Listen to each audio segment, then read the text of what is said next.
السلام عليكم ورحمة الله وبركاته. ازيكم يا حبايبي، عاملين ايه؟ يا رب تكونوا بخير. النهارده معانا فيديو بقى ممتاز يخص اي بيت، كل بيت هيشوف الفيديو ده هيستفاد منه. ليه يا ام شيماء؟ لان انا هوزن الحاجات دي كلها معاكم، وهتشوفوا الشركات اللي بتغشنا وتكتب موازين مش مظبوطه وما تتعاملوش معاها، والشركات اللي بجد بتكتب الميزان بيطلع هو ونعرفوا مع بعض الاسعار. ومش دي بس اللي انا جايباه، انا جايبه حاجات كتيره تانية، بهارات ومكرونه وعدس وحاجات من ده، نعرف الاسعار كلها ان شاء الله.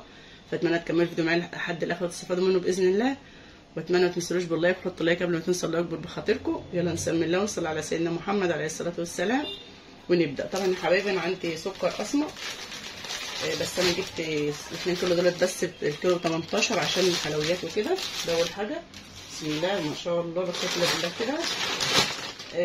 الملح طبعا، ملح بونو، جايبه الباكيته دي كلها على بعضها كده. الكيس الكبير اللي هو من بره، مش عارفه الجون بره من كام دلوقتي، مش عارفه ب2 او اكتر من 2. جايبه الباكيته على بعضها فيها 10 اكياس، فيها 10 اكياس. ايوه الكيلو. معلش يا حبيبي كنت وقفت الفيديو، بس كانت التلاتاش بتاعتي رحت اشوفها بتعيط ليه. الكيس الملح من ده مش عارفه بره بكام، والباكيته من دي 10 اكياس. انا كنت طبعا فتحتها وخدت منها. وبصوا السعر مكتوب عليها يا حبايبي، مكتوب عليها كام؟ مكتوب عليها السعر 40 جنيه، وانا جايباها ب 14 ونص. رحت اسال عليها في مكان تاني، مكان جمله بقت ومعروف ان هو سمعته ما شاء الله عليه، قال لي ب 20 جنيه. قلت له ازاي جايباها ب 14 ونص؟ قال لي لا تلاقيها مش بونو، ده هتلاقيها بس مغشوشه. قلت له بونو يا استاذ والله، ما انا كنتش حضرتك بتبيع جمله؟ فحسبي الله ونعم الوكيل في اي تاجر بيبقى عنده البضاعه مخزنها ويغليها على الناس اللي زي حالاتنا كده يعني.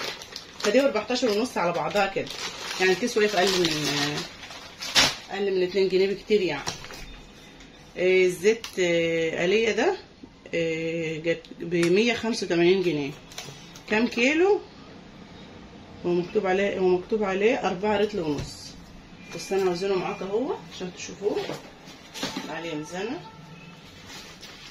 الاول بس اقصع الدنيا بالمناديل دي كده. المناديل دي برده يا حبايبي حبيت اوريها لكم علشان محدش يجيب منها. المناديل دي وحشه جدا، شوفوا خفيفه ازاي. لما تجيبوا فاين او زينه ممتازين، يعني بيبقى الواحد يعني سمك كده مرتين كده، بيبقى كده في الشركات اللي هي زينه وفاين واللي هي دي. بصوا اوريكم دي برده، دي المناديل ديت ممتازه يعني ممتازه، زي فاين واحسن من فاين كمان.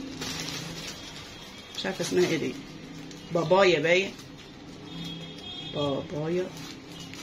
بابايا ولا مامايا. المهم الفوط ديت بتاعت المطبخ ديت ممتازه، وانصح اي حد يجيبها. بكام يا ام شيماء؟ 63 جنيه. في مكان تاني قال لي ب 70 جنيه، وفي مكان تاني قال لي ب 73 جنيه. فالناس بتغلى عن بعضها يا حبيبي، ما تجيبيش حاجتك من مكان واحد غير اما تلف في مكان واثنين وثلاثه وتشوفي. لان حسبي الله ونعم الوكيل في اي تاجر، هفضل اقولها كده فعلا. انا بقيت ماشيه اقول والله حسبي الله ونعم الوكيل في اي تاجر بيبقى عنده البضاعه ويغلي ويقول بضاعه غلت يا ابله، منهم لله وبس. فالمناديل ديت تحطوا برده واحده اوريها لكم ممتازه، يعني ما تكسريش وتقولي لا ظروفي ما تسمحش ومش عارفه ايه وحاجات من دي. يعني هتجيبي لك 2 ولا حاجه في الشهر من دي، لفه واحده، يعني في لفه لوحدها وفي 2 لوحدهم.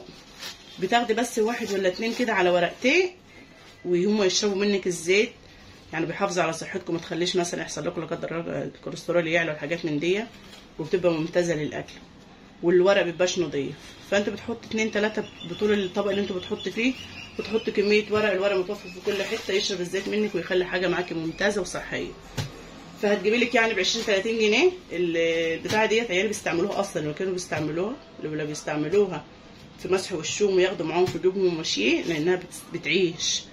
كانت الباكيته دي ممكن تكفيني شهرين، بس بصراحه ما بتجيبش معايا الشهر، لان عيالي النار في استعمالها بصراحه يعني. فلما تجيبوا هاتوا من ديت حمام ومن ديت مطبخ او فاين، بس انا بصراحه شايفه دي احسن من فاين كمان يعني. اما النوع بتاع ديت فيفا ديت زباله، معنى كلمه زباله. لو لقيتوها بلاش ما تجيبوهاش. كنت جايباها بكام يا ام شيماء؟ والله ماني فاكره. بس السته اللي زي دولت من زينه ب 30 جنيه. السته ب 30 جنيه زينه. كنت شايفاهم اخر مرتين دول، كنت جايباهم بقالي فتره واستعملتهم، حطيت في كل حمام واحده، وكان فاضل دي العيال طلعوها كده، التاش كانت مطلعاها بتلعب بها وتاخد منها كده وتمسح بها العرايس. فمش عارفه كنت جايباها بكام. ديت بقى يا حبايبي العرض فيه بدايه اتنين مع بعض كده 3 كيلو 3 كيلو، هما بيقولوا 6 كيلو.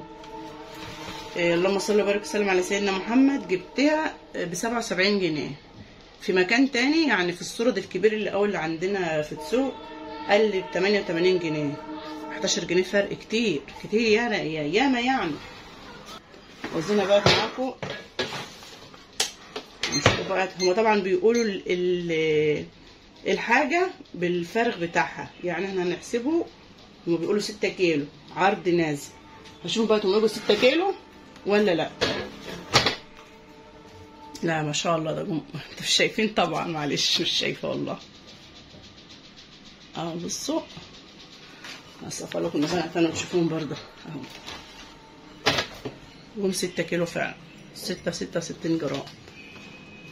حلوه طلعت ديت ايه في بقى ميزانها حلو. دي مكتوب عليها 4 كيلو ونص، هنشوفوا بقى. طلعت 4 كيلو وربع. بصوا انا كنت بجيب صاني على طول، بس صاني لقيتها غاليه شويه، لقيتها 2 كيلو 4 كيلو ونص ب 235 جنيه. 4 كيلو ونص 235 جنيه، وبيطلع ميزانها مظبوط على فكره. صاني بتبقى انضف من دي كمان. دي 2 كيلو وربع 4 كيلو وربع، يعني ربع كيلو ضايع. الجبسين ده بقى 8 كيلو. بصراحه دايما بجيبه بيطلع مظبوط معايا برسيل ده بالذات، وساعات بيبقى 100 جرام كمان، 120 جرام، ازيد من 8 كيلو ايه جرام. البرسيل ده يا حبايبي جبته من مكان اداهولي ب 223 جنيه، 223 وهو 8 كيلو. برضو سألت عليه في الصورة دي، لقيته ب 255 جنيه. والله. ومكان تاني قال لي 230 جنيه. فالحاجات يعني بتختلف عن بعضها، فما تجيبيش حاجتك من مكان غير ما تسالي، غير ما تثقيش في اي تاجر. اي تاجر ما تثقيش فيه غير لما يكون واحد بقت امين ومتعامله معاه. بصراحه انا بجيب حاجتي من عند واحد متعامله معاه، بس ساعات برضو بسال واشوف، لان برضو يعني ايه ما كانش اخويا ولا عشرته عشان اعرف ان هو ممكن في يوم من الايام ما يغليش عليا الحاجه، فلازم اطمن من امانته كل شويه. فبرسيل ده ما شاء الله يعني بيقعد عندي ازيد من شهرين، ممكن ندخل 3 شهور، لان بينضف والعجوه الكبيره فيها توفير فعلا. اوريكم بقى ايه، اقول لكم هنا على جنب كده المشتريات بقى الثانيه اللي هي البهارات والحاجات. اتمنى اللي اول مره ان هو في القناه لسه ما اشتركش في القناه يكبر بخاطري كده ويشترك في القناه عشان يتفاعل بسرعه على يكبر بخاطركم يا حبايبي. بصوا بقى القهوه الفرنساوي دي حلوه قوي، ما بتعملش وش غير وش بسيط خالص، ب 56 جنيه. احمد ابني كان معايا وانا رايحه الصوره دي ومسك فيها، بحب الشبه يعني وما بيصدع وكده. وكمان شماعه عندها جوب الانفيه، ادعوا لها بالله عليكم ربنا يشفيها ويحوش عنها. الدكتور قال لها ما تاخديش مسكن كتير واشربي قهوه احسن من المسكن. بعد كده بقى يا حبايبي الكمون الناعم 120 جنيه، شويه دولت ب20 جنيه. بهارات حواوشي بتجيبي بقى الكميه اللي انت عايزاها، كله ب80 جنيه، جبت ب5 يعني هم عاملين عبوات كده ب4 جنيه. طبعا جبت ملح ليمون وكربونات الصوديوم جايبهم علشان الحوض، بحطهم في الحوض كده. واحده حبيبتي اسمها ام مالك قالت لي على المعلومه دي، تحطهم في الحوض كده عشان ما ينسدش منك، تحط شويه كده على المصفى بتاعه الحوض وتسيبيهم، تنزلي عليهم الميه بتسلك المجاري معاكي وما بتخليش اي مشكله تحصل. الكركم شويه دولت ب10 جنيه، مش عارفه الكيلو كام، كنت جايبه مكان مش فاكره مكانه. بهارات كفته ب5 جنيه،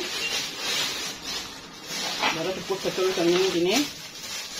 والفول المدشش الكيلو ب20 جنيه، جبت ب5 جنيه عشان عايزه اعمل يقولوا عليه ايه الصفرة. العدس ب36 جنيه، عدس الغزالي حلو على فكره يا حبايبي. العدس مش موجود بكثره، كنت في السوق، واحده قالت لي، واحده من اسكندريه مش لاقيين عدس وطالبه لنا عدس من السوق من عندنا من هنا عشان مش لاقيه عدس في اسكندريه. بجد والله ده حصل. المكرونه السوسه ديت الكيلو فيها اللهم صل وسلم على سيدنا محمد ب 17. في اماكن تانية بتبيعها ب 16 و 15 بس ايه اللون بتاعها مش حلو، مش فاتحه يعني كاتمه.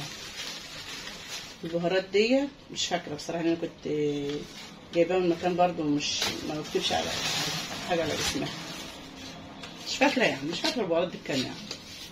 الجبنه دي بقى اكيد سعرها موجود عندي هنا، لان انا كنت جايباها في الورقه دي. فين يا بنتي يا حبيبه الجبنه يا بنتي يا حبيبي؟ دوري لي على الجبنه هنا كده على ما الاقيها. كده 27 دولار.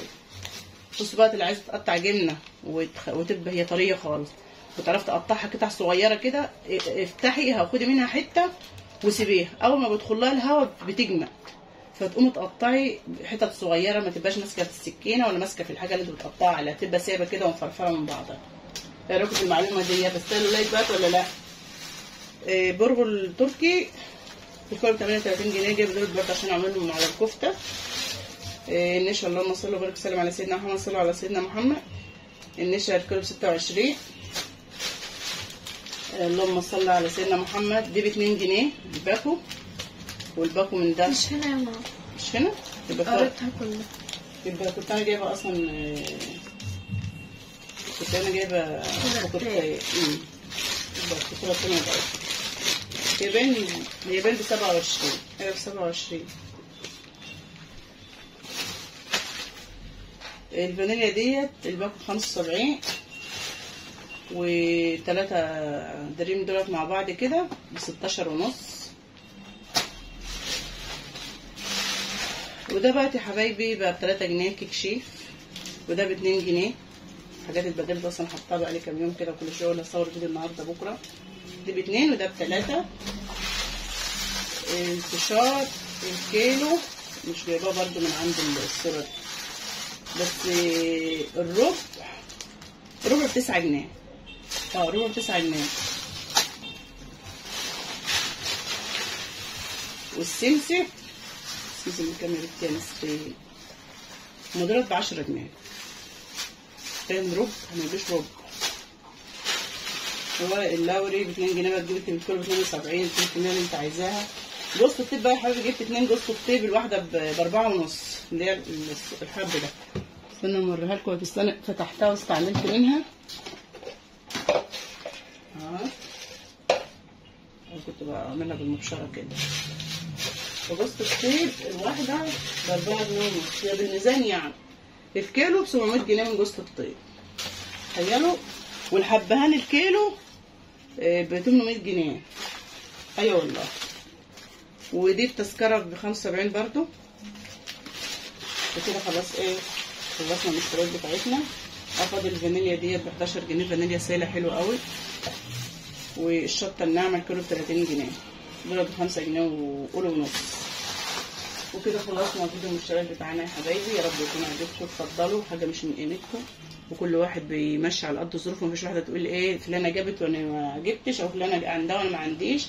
كل واحد بيبقى بيمشي على قد ظروفه، على قد امكانياته. فالحمد لله احنا لاقيين كده، غيرنا مش لاقي كده. في ناس بتجيبها احسن مننا بكتير بكتير، وفي ناس بتجيبها اقل مننا. فربنا يوسعها عليكم يا حبايبي يا رب، ويجبر بخاطركم جميعا، وتجيبوا اللي انتوا عايزينه. واللي مش قادر يجيب حاجه يصبر ويحتسب عند ربنا، وربنا ان شاء الله يعوضه في الدنيا وفي الاخره باذن الله. فاتمنى اللي لسه ما اشتركش في القناه يشترك فيها، ولسه ما حطليش اللايك يحط اللايك. دمتم في رعايه الله وامنه. والسلام عليكم ورحمه الله وبركاته.